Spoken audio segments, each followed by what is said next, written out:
సామాన్యంగా మనిషిని దేవుడు తన కాపుదల్లో ఒక తండ్రి సంరక్షణ వచ్చినట్టు ఉంచుకోవాలని అనుకుంటుంది. ఆ సంరక్షణ పోగొట్టుకున్నప్పుడు, రక్షణ విలువ ఆ వ్యక్తి నిర్లక్ష్యం చేసినప్పుడు సామాన్యంగా మనిషి దేవుని మార్గం నుంచి తొలగిపోతాడు, రక్షణ పోగొట్టుకుంటాడు. అలాగే మనము న్యాయాధిపతుల గ్రంథంలో 13వ అధ్యాయంలో ఇశ్రాయేలు తమ రక్షణను పోగొట్టుకోవడానికి చూస్తాం. అలా రక్షణ పోగొట్టుకొని ఫిలిష్తీయుల కిందికి వెళ్ళి నానా అవిశ్వాస పడుతూ ధైర్యం లేక భయంకరమైన పరిస్థితుల్లో వాళ్ళు ఉండడానికి మనం చూస్తాం. అయితే చూడండి, ఇన్ని లక్షల మంది తెలియని దేవుణ్ణి ఆరాధించినట్లు ఆరాధిస్తూ ఉంటే ఒక్క కుటుంబం తెలిసిన దేవుణ్ణి ఆరాధిస్తాం. దేవుని స్తోత్రం కలుగుతాం. మందిరాల్లో ఆరాధన జరుగుతున్నాయి. ఎంతమంది తెలిసిన దేవుణ్ణి అదేమో నువ్వు ఇది అని ఆరాధిస్తున్నావు. దేవుడు ఏంటో తెలుసుకొని ఆత్మతో సత్యముతో ఆరాధిస్తున్నాడు. మనం ఆ భాగంలో మనం చూడగలిగే విషయం ఏంటంటే, తను ఆరాధించడం కాదు, ఆరాధన దేవుడు స్వీకరించడం కూడా చూస్తాం. ఎందుకు ఆరాధన అంటే మళ్ళొకసారి ఒక్కని చెప్తాను.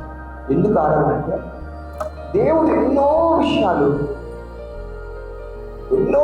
మనకు తెలియజేస్తే, ఈ తెలియజేయబడినటువంటి విషయాలన్నీ కూడా మన జీవితంలో ఎప్పుడు నెరవేర్చబడతాయి అంటే ఆ కార్యాలు చేసే దేవునికి మనం అర్పించుకున్నప్పుడు జరుగుతుంది.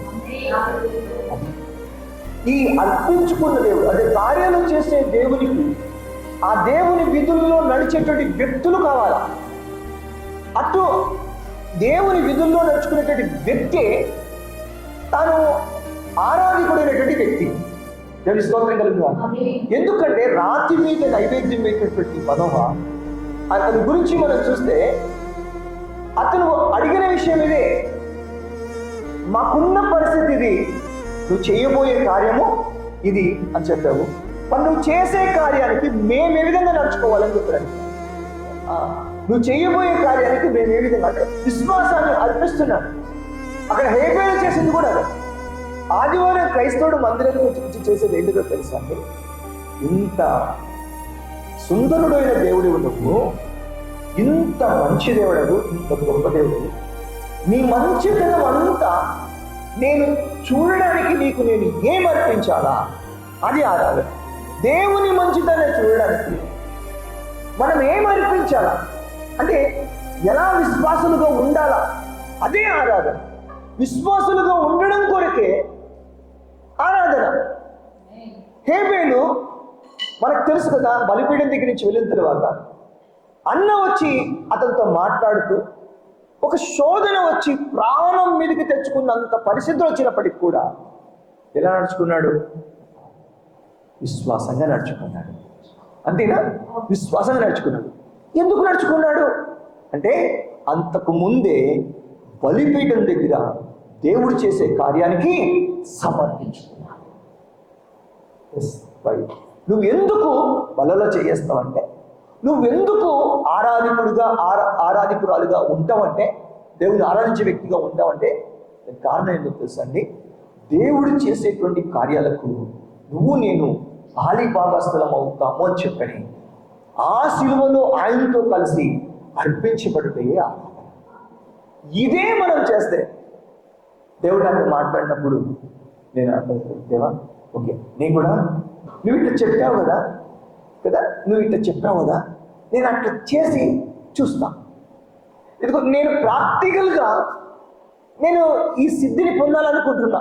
నువ్వు చేసే కార్యానికి విశ్వాసంగా జీవించడం కొరకు సిలువలో నీ కుమారుడితో నన్ను నేను అర్పించుకుంటా, అర్పించుకొని చూస్తా. నేను చూసినా అంతకు ముందు నేను జీవించిన జీవిత విధానం వేరు. నేను దేవుడు చేయబోయేటువంటి కార్యానికి సిలువలో యేసులో ఆయనతో పాటు అర్పించబడము, ఆ తర్వాత జీవించిన విధానము వేరు. అందుకే హేబేలు అంత శక్తివంతమైన విశ్వాస జీవితం జీవించాడంటే దానికి కారణం ఏంటంటే అతను చాలా మందిలా ఆషామాషి ఆరాధన చేసిన వాడు కాదు. చేసినవాడు కాదు. దేవుడు చేయబోయే కార్యానికి తన్ను సమర్పించుకున్న ఒక నిజమైన ఆరాధకుడు, ఒక నిజమైన ఆరాధకుడు. అందుకే దేవుడు అట్లా కాచి మరి మొదటి హతసాక్షిగా తన గ్రంథంలో అతన్ని ఎక్కించుకున్నాడు. ఇలా ఈరోజు ఎందుకు మనం ఆరాధిస్తున్నాం? సిలువలో ఆయన ప్రేమలో మనం కలిసిపోయి ఆయనతో కలిసి దేవునికి చెందినటువంటి వారుగా మనము కాలేకపోతే మనం చేసే ఆరాధన ఎందుకు? దేనికోసం యేసుక్రీస్తు బలైపడ్డాడో ఆ పాపాన్ని మనం జయించి, దేనికోసం అంటే ఏ తండ్రిని మనం చేరడం కొరకు యేసు బలైపోయాడో ఆ తండ్రిని మనం చేరుకుంటే, ఏది మన ద్వారా దేవుడు చేయాలనుకున్నాడో అది చేయబడకున్నట్లుగా మనం ఆరాధనలో సరైన విధానంగా లేకపోతే ఆరాధన ఎందుకు? అందరికీ చాలా మంది జీవితాల్లో దేవుడి కార్యాలు, ఇశ్రాయేల్ లక్షల మంది ఉన్నారు, కానీ దేవుడు ఎక్కడికి వచ్చాడు? తన దూతను ఎక్కడ పంపించాడు? మనోహైకి. అవును, లక్షల మంది ఇశ్రాయేలు ఉన్నారు, దేవుడు మోషే దగ్గరికి దూతను పంపించాడు. అవునా? లక్షల మంది ఉన్నారు, అబ్రహాం దగ్గరికి దేవుడి దూత వచ్చాడు.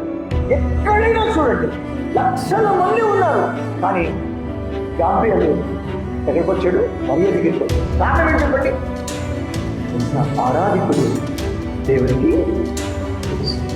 అట్టి వారిని ఆయన వెతుకుతున్నాడు. ఈరోజు క్రిస్టియన్ ఎలాంటి ఆరాధికుడు అంటే మనం ఆ బలిపీఠం దగ్గర, ఆ బలి దగ్గర యేసుతో కలిసి అర్పించబడి దేవునికి చెందినట్టుగా మనం చేసే ఆరాధన. మనో జీవితంలో ఆ రాత్రి మీద ఆ యొక్క మేకపిల్లను పెట్టినప్పుడు ఆ అర్పించిన అర్పణ చిన్నది, కానీ జ్వాలలు ఆకాశానికి ఎగిస్తున్నాయి. తన అర్పణ దేవుడు స్వీకరించేలాగా ఆ అర్పణ అర్పించాడు, ఆరాధన చేశాడు. కానీ ఆ జ్వాలలు అంతగా ఎగడానికి గల కారణం ఏంటంటే దేవుడు ఆ అర్పణను ఆగ్రహించాడు.